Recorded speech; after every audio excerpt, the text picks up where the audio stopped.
नमस्कार, तुम्हा सर्वांचं आपल्या स्टडी पॉइंट या यूट्यूब चॅनलमध्ये स्वागत आहे। तर सर्वात मोठी बातमी आहे, शेतकऱ्यांच्या प्रश्नासाठी महाराष्ट्राच्या मंत्र्यांचं शिष्टमंडळ केंद्रीय मंत्र्यांची भेट घेणार। याबद्दल संपूर्ण सविस्तर अशी माहिती या व्हिडिओच्या माध्यमातून आपण पाहण्या अगोदर तुम्ही जर आपल्या स्टडी पॉइंट या यूट्यूब चॅनलवरती जर नवीन असाल तर आपल्या या चॅनलला लगेचच लाईक आणि सबस्क्राइब करायला विसरू नका। चला तर मग वेळ वाया न घालवता ही मोठी बातमी व अपडेट काय आहे, जेणेकरून शेतकऱ्याच्या प्रश्नासाठी या महाराष्ट्राच्या मंत्र्यांचं शिष्टमंडळ केंद्रीय मंत्र्यांची कशा पद्धतीने भेट घेणार आहे व कोणकोणत्या विषयावरती चर्चा करणार आहेत ते या ठिकाणी आपण जाणून घेऊया। बघा, या ठिकाणी तुम्ही टायटल पाहू शकता। टायटल काय आहे बघा, मोठी बातमी, शेतकऱ्यांच्या प्रश्नासाठी महाराष्ट्राच्या मंत्र्यांचं शिष्टमंडळ केंद्रीय मंत्र्यांची भेट घेणार। बघा, शेतकऱ्यांच्या शेतमालाचा योग्य मोबदला मिळाला पाहिजे ही राज्य आणि केंद्र सरकारची भूमिका असून सोयाबीन आणि कापसाचा हमीभाव वाढवण्यासाठी तसेच निर्यातीस परवानगी देण्यासाठी केंद्र सरकारने अनुकूलता दर्शवली आहे। ऊसाचा MSP वाढवून देण्याचा प्रस्ताव ही विचाराधीन आहे। विमा कंपन्यांकडून शेतकऱ्यांची होणारी फसवणूक थांबवण्यासाठी केंद्रीय कृषी मंत्री शिवराज सिंह चौहान यांनी कठोर भूमिका घेतली असून आणि त्याचे सकारात्मक परिणाम हे लवकरच दिसतील। राज्यात 11,500 मेगावॅट सौर ऊर्जा निर्मितीचे उद्दिष्ट असल्याने कृषी पंपांना दिवसा वीज मिळण्याचा मार्ग या ठिकाणी मोकळा होईल। महात्मा ज्योतिराव फुले शेतकरी सन्मान योजनेअंतर्गत कर्जमाफीपासून वंचित राहिलेल्या पात्र लाभार्थ्यांना लाभ मिळण्यातील अडथळे आणि सप्टेंबर अखेरपर्यंत दूर करण्यात येतील। केंद्रीय पणन सहकार कृषी मंत्र्यांची भेट घेऊन राज्यातील शेतकऱ्यांच्या मागण्या आणि प्रलंबित प्रश्न मार्गी लावले जातील, अशी माहिती उपमुख्यमंत्री अजित पवार यांनी आज मंत्रालयात आयोजित शेतकरी प्रतिनिधीच्या बैठकीत दिली।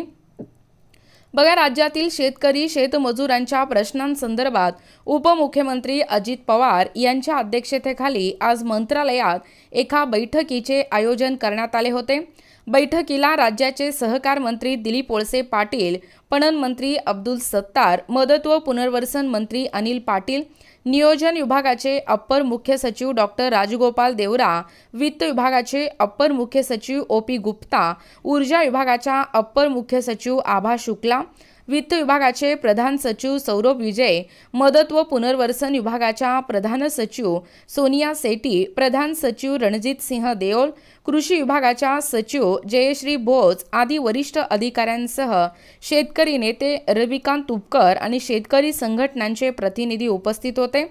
बघा, बैठकीत मार्गदर्शन करताना उपमुख्यमंत्री अजित पवार म्हणाले की केंद्र सरकारने कांदा निर्यातीवर बंदी न घालण्याचा निर्णय घेतला आहे आणि त्याच धर्तीवर सोयाबीन आणि कापसांच्या निर्यातीलाही परवानगी देण्यात येणार आहे। सोयाबीन व कापसाला योग्य भाव मिळावा यासाठी केंद्र सरकारकडे पाठपुरावा सुरू आहे। त्यांच्याकडूनही सकारात्मक संकेत मिळाले आहेत। महात्मा ज्योतिराव फुले शेतकरी कर्जमुक्ती योजनेच्या पात्र कर्ज खात्यावर बँक स्तरावरील तांत्रिक अडचणीमुळे लाभ या ठिकाणी जमा झालेला नाही। तसेच ज्या शेतकऱ्यांना बँकेच्या चुकीच्या माहितीमुळे कमी रक्कम प्राप्त झाली होती त्यांची माहिती घेऊन लाभाची रक्कम शेतकऱ्यांच्या कर्ज खात्यात हस्तांतरित करण्याची प्रक्रिया अंतिम टप्प्यात आहे। बघा, एकही नुकसानग्रस्त शेतकरी मदतीपासून वंचित राहणार नाही। पीक विमा संबंधी केंद्रीय कृषी मंत्री यांच्याशी याबाबत चर्चा झाली आहे। विमा कंपन्यांच्या प्रतिनिधींशी चर्चा करून या प्रकरणी शेतकरी हितांचा तोडगा काढण्यात येईल। यावर्षी खरीप हंगामात अतिवृष्टीमुळे नुकसान झालेल्या शेतपिकांच्या व शेतजमिनींच्या नुकसानीचे पंचनामे करण्यात येत आहेत। एकही नुकसानग्रस्त शेतकरी मदतीपासून वंचित राहणार नाही याची दक्षता या ठिकाणी घेण्यात येत आहे, असेही उपमुख्यमंत्री म्हणाले। बघा, राज्य सरकार शेतकऱ्यांच्या विविध प्रश्नांसंदर्भात सकारात्मक आहे। केंद्र सरकारकडे शेतीशी संबंधित प्रलंबित अनुदान व कृषी मालाच्या हमीभाव, कांदा निर्यात बंदी व संबंधित प्रश्नांसाठी शेतकऱ्यांच्या शिष्टमंडळांसह केंद्रीय सहकार मंत्री अमित शहा आणि केंद्रीय कृषी मंत्री शिवराज सिंह चौहान यांच्याशी चर्चा करण्यात येणार असल्याची माहिती उपमुख्यमंत्री अजित पवार यांनी दिली। बघा, शेतविहीर, ठिबक, तुषार सिंचनांचे आणि फळबाग व सिंचन अनुदान वितरणाची कार्यवाही सुरू आहे. शेतीसाठी दिवसा वीज पुरवठा करण्यात येणार असून सौर ऊर्जेवर कृषी पंपांची संख्या वाढविण्यासाठी निधीची तरतूद करण्यात आली आहे.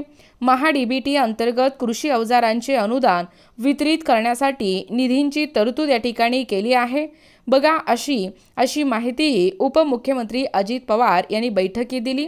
बघा, एकूणच अशा पद्धतीने एकही नुकसानग्रस्त शेतकरी हे मदतीपासून वंचित राहणार नाही व तसेच या ठिकाणी आत्ताच पाहिल्याप्रमाणे मोठी जी बातमी आहे, शेतकऱ्यांच्या प्रश्नांसाठी महाराष्ट्राच्या मंत्र्यांचं शिष्टमंडळ केंद्रीय मंत्र्यांची भेट घेणार व कशा पद्धतीने भेट घेतलेला आहे व काय ठरलेलं आहे या बैठकीमध्ये, याबद्दल संपूर्ण सविस्तर अशी माहिती या व्हिडिओच्या माध्यमातून आपण पाहण्याचा व कव्हर करण्याचा प्रयत्न केलेला आहोत.